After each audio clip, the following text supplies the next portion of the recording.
Okay, so today on Last Meal Real Deal, we are going to be talking about Peter Kürten, aka the Vampire of Dusseldorf. Dusseldorf is a city in Germany. This is his German case, and we're going to go all the way back to the 19th century to talk about it.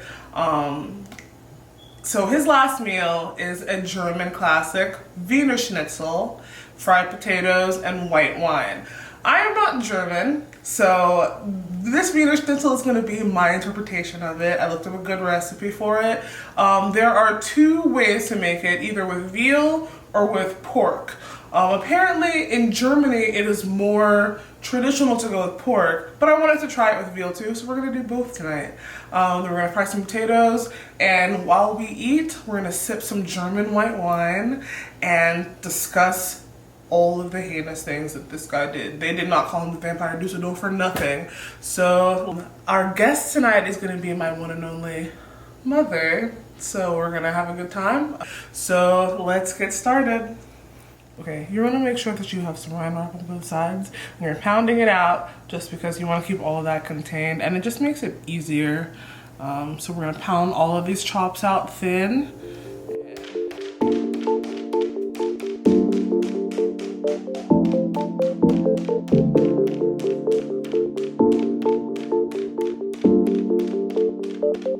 Okay, so first things first, while we are making our Wiener Schnitzel, you're going to want to set up a station. We've got our meat, our pork and veal cutlets on a plate, and then next we're going to put them in some flour. We're going to season that flour after we season our meat, and then next we're going to put all of that in an egg wash, and lastly we're going to go finish them in our panko breadcrumbs. We're going to be seasoning our meat and our flour with parsley, black pepper, onion powder, garlic, and sea salt. And then the next step after we get this all together is going to be the fryer.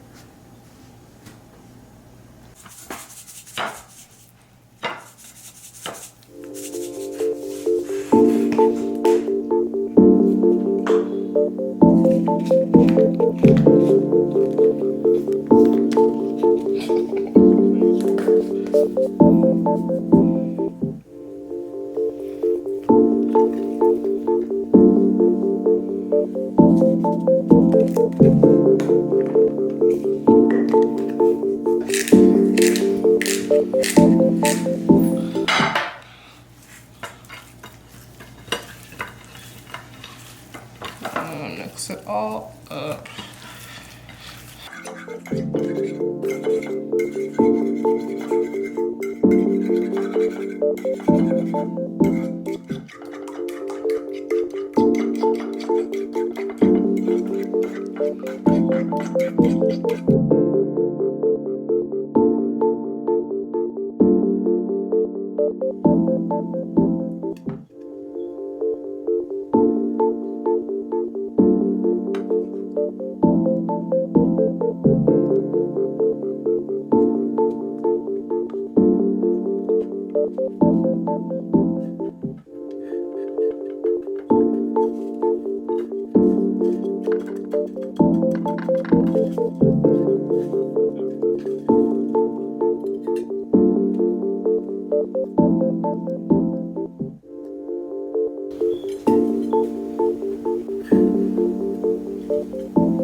So the recipes that I came across all called for the Wiener Schnitzel to be fried in lard. I could not find lard to save my life, so I went with Crisco, which is basically lard's other unhealthy cousin. It is vegetable shortening, so it's just like a solid fat made from vegetables instead of animal fat like lard is. And it's still gonna be crispy and delicious, but couldn't find lard. Yeah.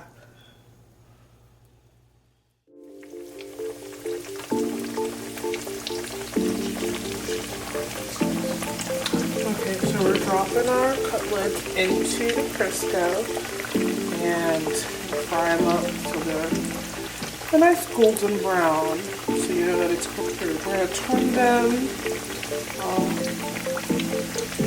Y'all know I don't use recipes. I just go by sight and by eye. You know, I'll know when to turn them and I'll show you. Look how beautiful and golden brown. I'm gonna let this side, the other side cook for a little bit. I take them out of the oil and place them on a plate lined with paper towels so the oil can drain off. And then we're gonna do another batch. Cool? Cool.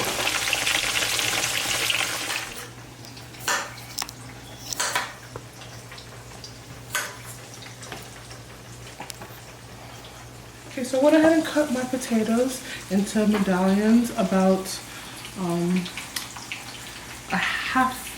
about an inch to a ½ inch thick. You want to kind of cut them as even as you can get them so they cook evenly. And we're going to drop them in the same oil after we are done frying up our Wiener Schnitzel. And then afterwards, I'm going to toss them in an herb butter that I'm going to show you how to make. I'm sure that is not how the Vampire of Dusseldorf had his potatoes, but that's how we're going to do it tonight. Okay? We're using the same oil. Waste not, want not. Waste not, want not. Okay, now I'm tossing the potatoes that I just fried in this seasoned herb butter. Now, just, you know, making it tasty.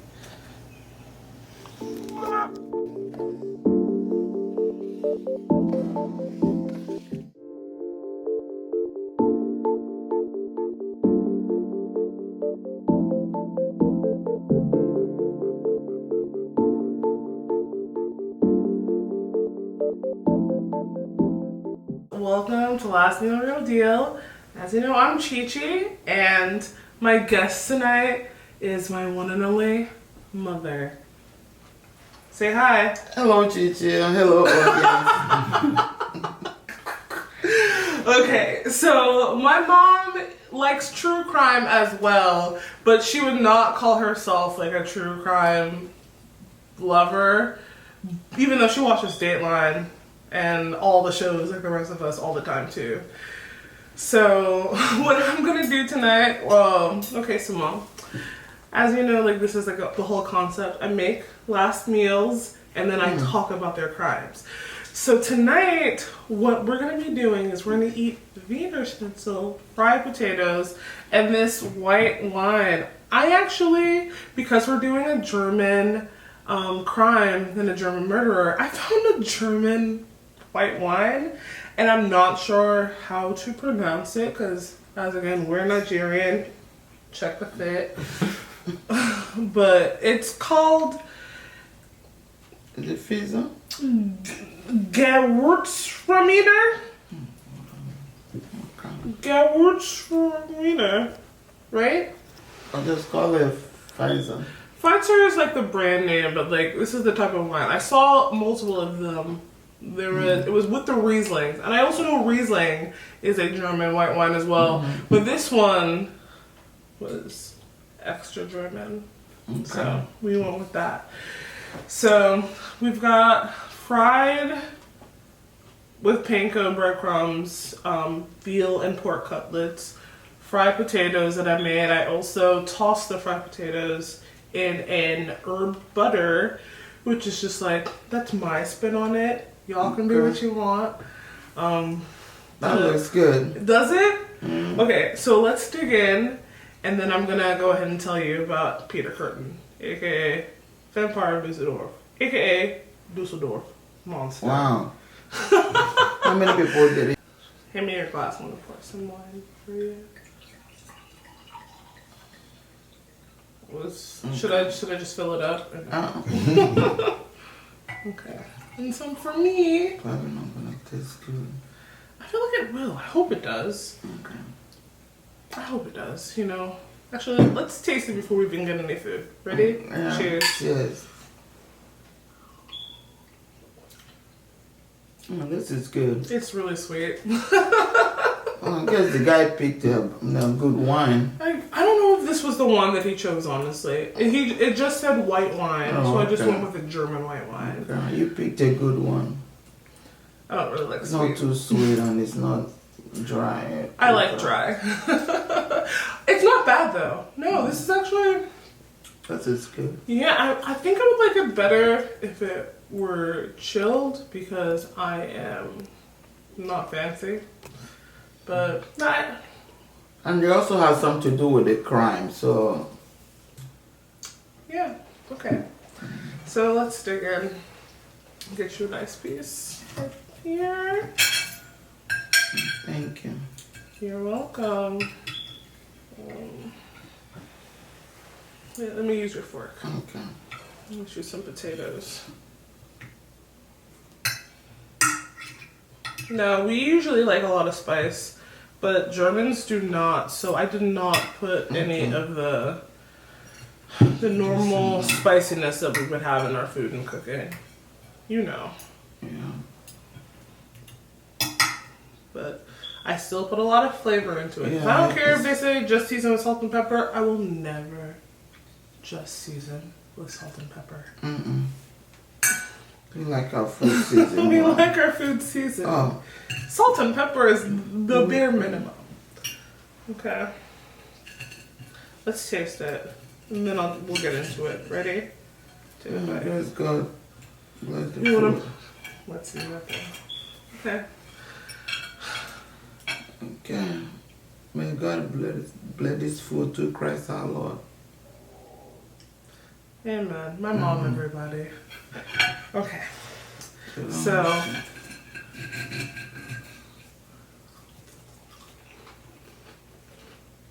oh, this is really good. Did he pick the food himself? Yeah, that's his last meal request. Oh, this is good. No, but he didn't. I don't mind. It probably wasn't as good as mine. Let's just go ahead and be real. This is good. Wow. Oh yeah, At that least is he- really good. Yeah, at least he enjoyed himself before going. Cause like when I fry pork chops, I do like a flour good. breading. The breadcrumbs really make it. It's got like a crisp outside. Yeah. I'll do this again. We'll make this again. And this is well seasoned. Of course. You did good, teacher. Thank you. Okay. While you're eating, I got my trusty iPad here, with all my notes and my facts about this guy. I'm gonna tell you about it while you eat, okay?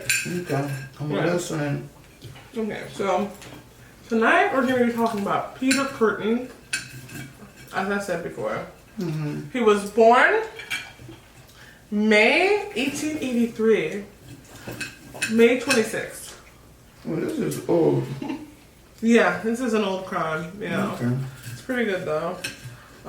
So his crimes span from May 25th, 1913 to November 1929. But they're not exactly sure because he also committed crimes as a child. Like he may have been responsible for murders before the lifespan, for the span of his murder. Okay, so Peter Curtin was born into a poverty-stricken, abusive family in Mulheim on Rhine. I'm not sure how to pronounce these German town names, but I will absolutely do my best. Let me know if you know how to pronounce it, how to do that in the comments. I already know that I got it wrong. He was one of 13 children. Wow. Yeah. Two of his siblings died at an early age. He was the third of 13 children. His parents were both alcoholics. And they lived in a one-bedroom apartment. With all those children? Yeah. And Peter's father would regularly beat all of his children. And another thing that he did that was clearly very traumatizing. He would frequently strip his wife naked and proceed to have intercourse in front of the children, like with her in front of the children. That's crazy. Evil, right? Gosh. Yeah. She didn't kill him. He would beat his wife and children. He would actually gather them, like assemble them when drunk to do this. So trauma. That's too much. It's too much. So the beatings got so bad that Peter Curtin would often run away from home. I don't blame him. I will run too. Yeah, okay. But so that clearly translated into him being a strange child. So when Peter Curtin was 5, he attempted to drown one of his classmates in 1888. Yeah, and At age 5. yeah, he was born in 83. In 1888, he tried to drown one of his classmates. In 1892, he became friends with a local dog catcher, and he began accompanying him in his rounds so that, like, basically, you know, one of the precursors to being a serial killer is to... A lot of them start with torturing animals, right, and killing animals. That's what he did. Gosh. Yeah, he is no different. He is just in a long line of escalating serial killers, right? I don't feel like eating his food now. It's not his food. I made it. This is my food. So he also admitted to, at age 9, pushing a friend or a classmate that he knew couldn't swim into like a body of water. Did the child drown? They didn't sell. Oh yeah. So another boy tried to like save that one boy, and he held that other. Two boys drowned. He really just killed 2 people. At 9. At age 9. At age 9. Oh. Oh, God. No chance of normalcy. Anyways. Yeah. Okay, let's talk about his first murder. Okay, I'm gonna pull up my iPad because I want to make sure that I get all of these details correct. The first murder that they like definitively know of occurred on May 25th, 1913. He, during the course of a burglary in Mulheim am Rhein, he encountered a 9-year-old girl named Christine Klein asleep in her bed. He strangled the child, then slashed her twice across the throat with a pocket knife. And as reported by him, he ejaculated while hearing her blood fall to the floor. That's what, like, the blood splattering to the floor is like. Yeah, go ahead. Well, yeah, this is... So, Lord. He would return to the city. He would visit her grave all the time, too. It's no. So, August 11th, 1913 as well. He raped, strangled, then repeatedly stabbed a young woman named Maria Hahn.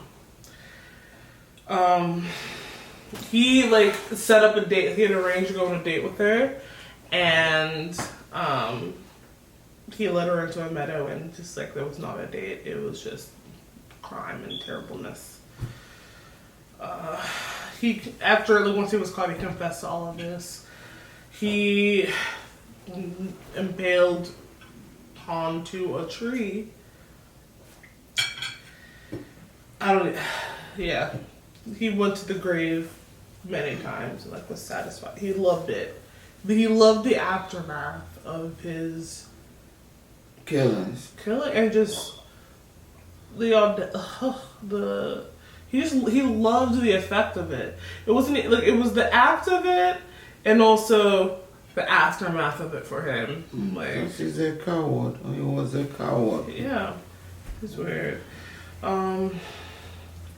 So why they call him the Vampire of Dusseldorf is one of his murders. So Gertrude Homaker. He strangled her like as his MO and left her body, but he came back to her body after she was dead and bit her and got like into her blood, and that's why they call him the Vampire of Dusseldorf, because he stabbed her about the torso, injuring her aorta, and drank the blood. He is crazy. It's just beyond depravity. Right?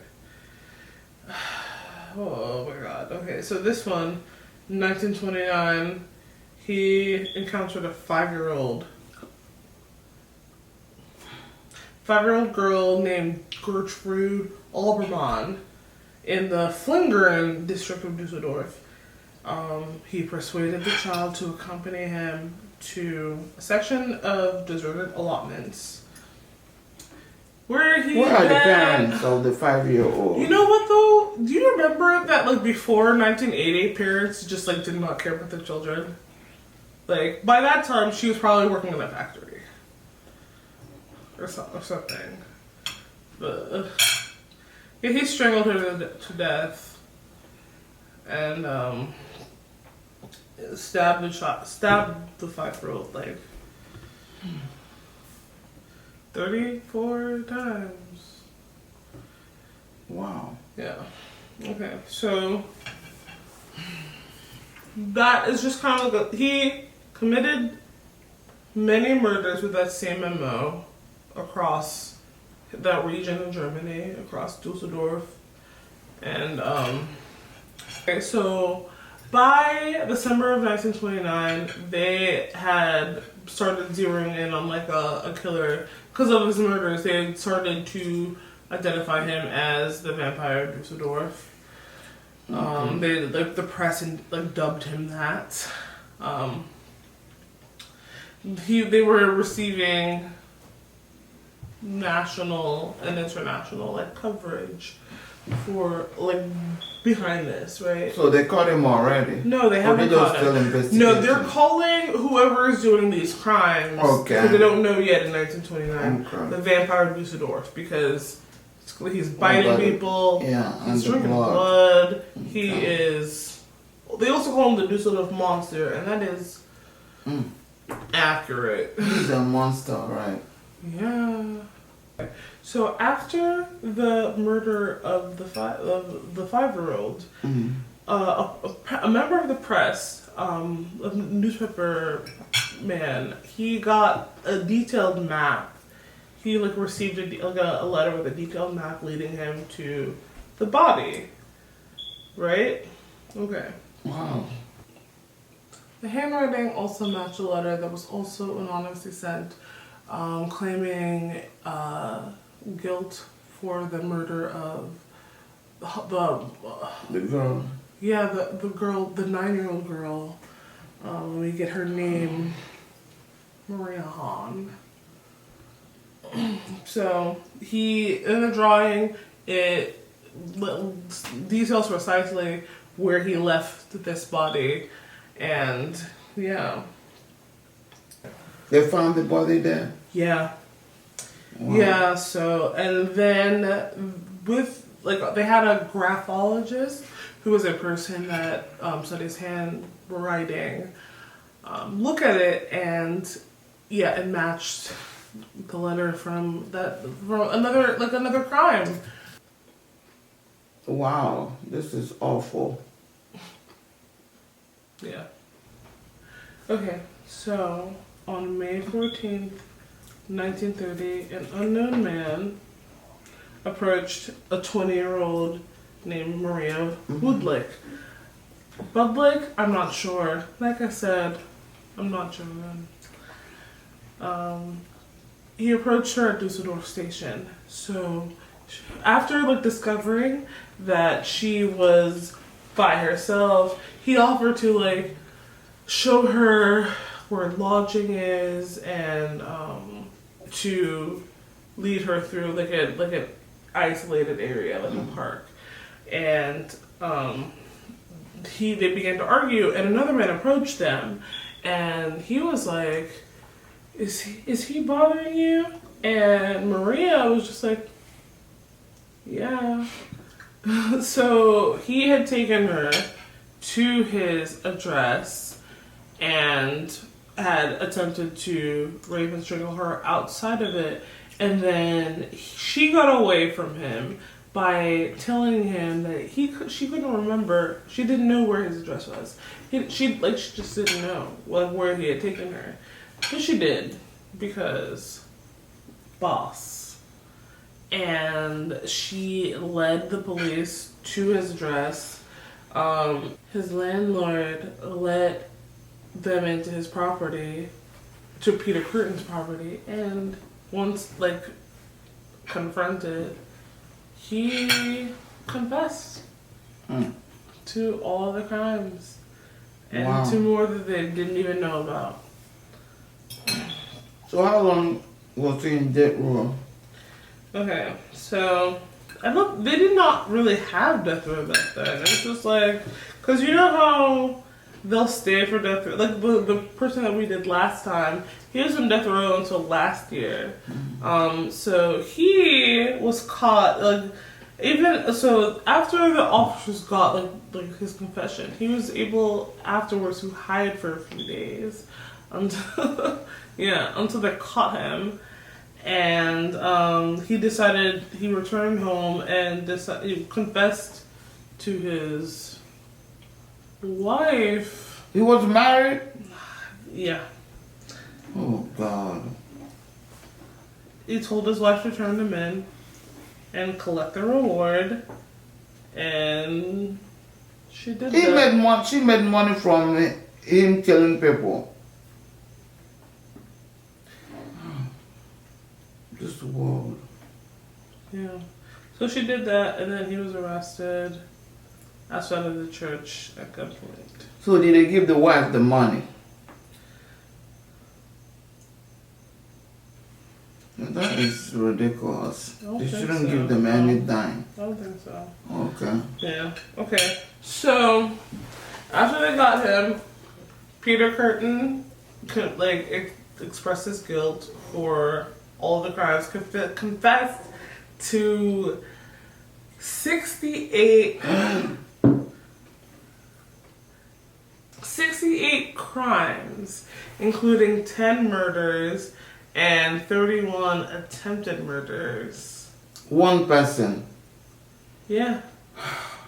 One guy. Lord. I'm telling you. He confessed to the unsolved murders of those children in 1913. The 5-year-old. No, not those. The 5-year-old and the 9-year-old.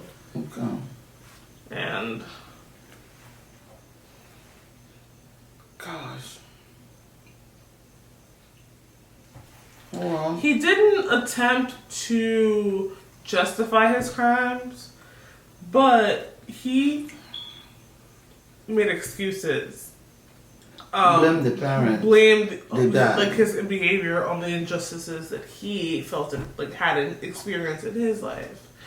It's just like, we all have stuff. Not all of us go out killing.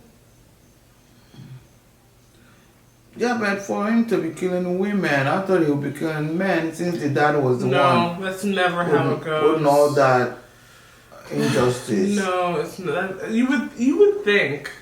That's what I'm saying. But that's not how it goes. I They know. will see their father treat women badly, and that's what informs their experience. It's like it's somehow the woman's. It's somehow the woman. All of the serial killers always have bad fathers or no fathers part. of this whole saga of his life. So, Peter Curtin asked, hold on, I want to read this word for word, just so I'm not paraphrasing, I just want like y'all to get the real fact. Shortly before his head was placed on the guillotine, Curtin turned to the psychiatrist and asked the question, "Tell me, after my head is chopped off, will I still be able to hear, at least for a moment, the sound of my own blood gushing from the stump of my neck? Mm-hmm. That would be the pleasure to end all pleasure."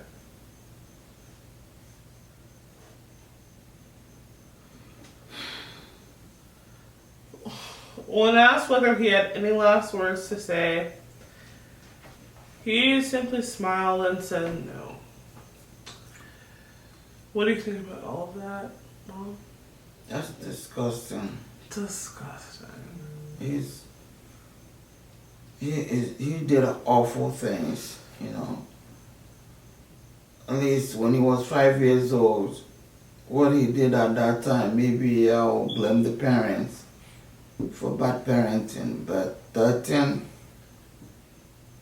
And as an adult in 1913? Yeah. Oh gosh, no. No. He has nobody to blame but himself. But I don't feel bad, but the food he picked was good. The last meal was delicious. I'm glad you liked it. Yeah, I enjoyed it.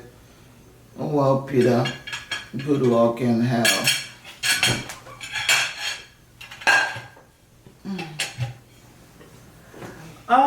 So last thing I want to do before we end this, thank you so much for hanging out with me and eating with me. What would your last meal be? I'm not gonna commit any crime. That's not a question. No, but if I you had to pick one. Okay, it would be I guess jollof rice with goat meat. Not your gang. Alright, so... bitter leaf soup. No, that was mine. You can't steal mine. Well, bitter leaf soup, we started it. No. From my state. That's my last meal. Bitter leaf soup. But I'm gonna make your last meal. Facts. When I really get down to it and like really start to like commit these murders. No, I don't have to commit, but I'm not committing any murder, but I will. No, I'm not. Anytime they said, well, you know, if I have to go to surgery and they said you can't eat, well, you know, for the next 2 weeks, yeah, then I'll eat everything I can, you know, bitter leaf soup, jollof rice with goat meat. I want goat meat is absolutely involved in my last 2 meal. Goat meat is absolutely involved in my last meal too. I enjoyed the show, even though it was disgusting, but you know, it's still crime and you love it too. I don't know why you're trying to end up. No, I do. I watch it just like I watch Snapped. Snapped. Oh gosh. Okay, so thank you, Mom, for enjoying this last meal with me. We just had his last meal, and I told you the real deal, and that is just going to be it. Thank you. Come back next time. Love you guys. Last meal.